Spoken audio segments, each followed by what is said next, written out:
I would like now to call here on stage Carlo Ferro, the president of Italy's Foreign Trade Institute, 𝐂𝐿. Thank you for being with us. Thank you, Carlo. And the floor is yours. Good afternoon, everyone. Good afternoon in Rome and in Dubai. Thank you very much to CEOforLIFE, Giordano Fatali, to ECI, Mr. Farcioni. Congratulations for this initiative. Thanks for having me on addressing in the conclusion, and that's really making difficult as my speech is now in between a lunch and the closing. And by the way, a part of formality, it's really difficult to give a speech about global trade in days that are dominated by such an unexpected war and in front of a humanitarian tragedy, first of all unfolding, for which really we sincerely hope that will be a prompt stop.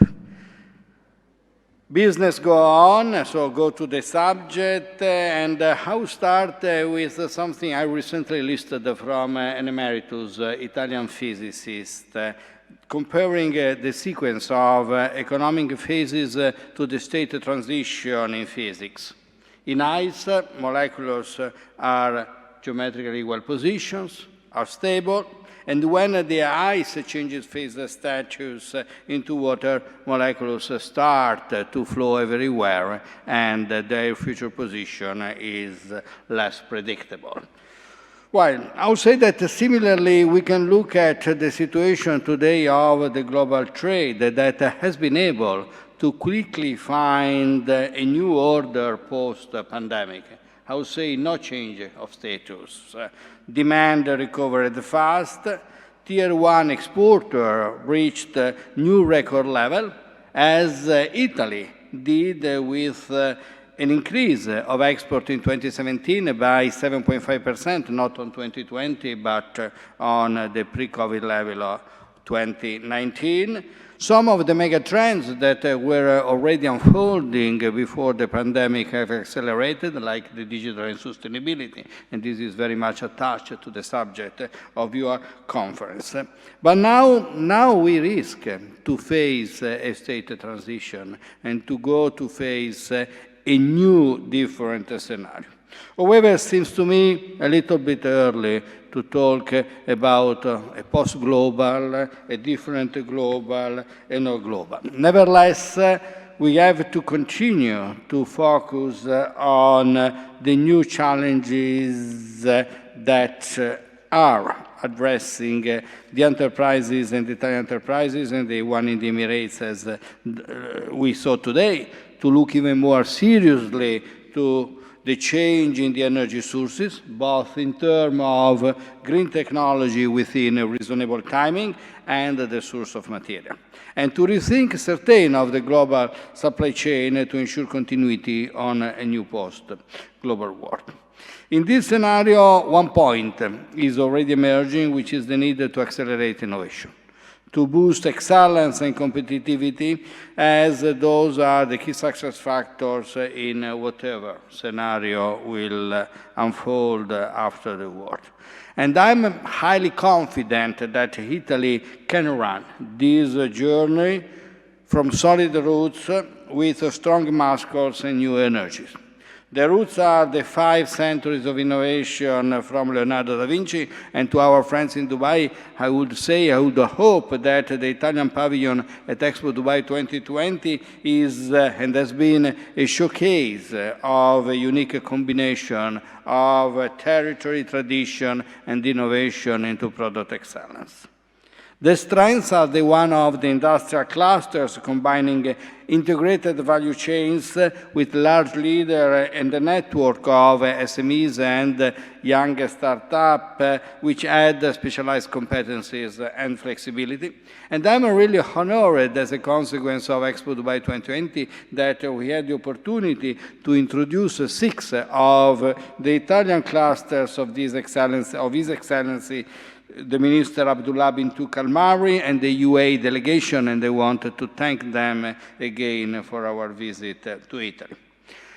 And the new opportunities, there are those coming from the National Plan of Recovery, which has been extensively described in the institutional and the government speeches this morning. I would say that all the 6 missions of the National Plan of Recovery, the $192 million of investment, go to enhance infrastructure, human capital, research, all the factors driving innovation and product excellence. And indeed, thanks to this factor, Italy is the 2nd largest manufacturing economy, is the 2nd largest agricultural producer in Europe, is the 8th largest exporter in the world, and I could continue on mention record, the ranking of some of the top of industrial sector for like jewelry, super yacht, fashion, leather shoes and goods, the pharmaceutical. I would say when technology and tradition, design and creativity go together, Italy is there. In Dubai, we have brought Italian industry bringing innovation in both the traditional 3F sectors, the food, fashion, and furniture, as enable of new processes, and beyond the 3F sector as an opportunity of partnering with Italian companies to accelerate the smart and sustainable development of new and young economies like the one of the Emirates. Time does not allow me other than listing some of those areas like life science, the machineries in the industry 4.0, the agriculture and the food tech, the green transition and renewable energy, aerospace, mobility towards a new model of connected, smart, autonomous, and sustainable mobility. And I'm glad that we had this opportunity of extending those capabilities with our partners in the United Arab Emirates, not only as a strategic market for our enterprises, but moreover as a strategic partner to scale up their presence in the Middle East, North Africa, and the South Asia area.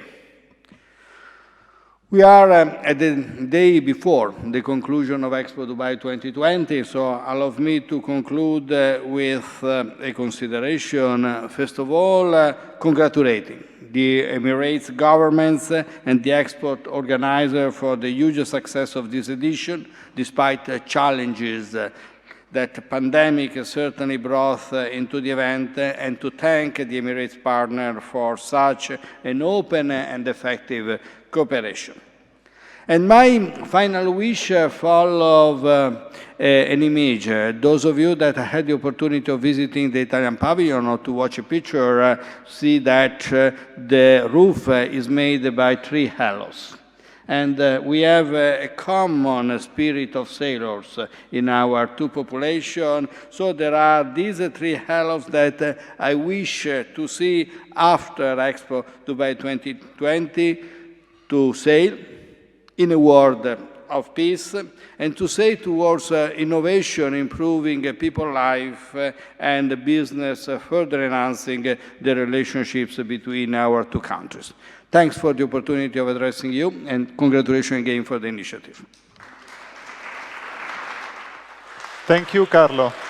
And stay with us, because there is an award, but first there is the jingle as usual.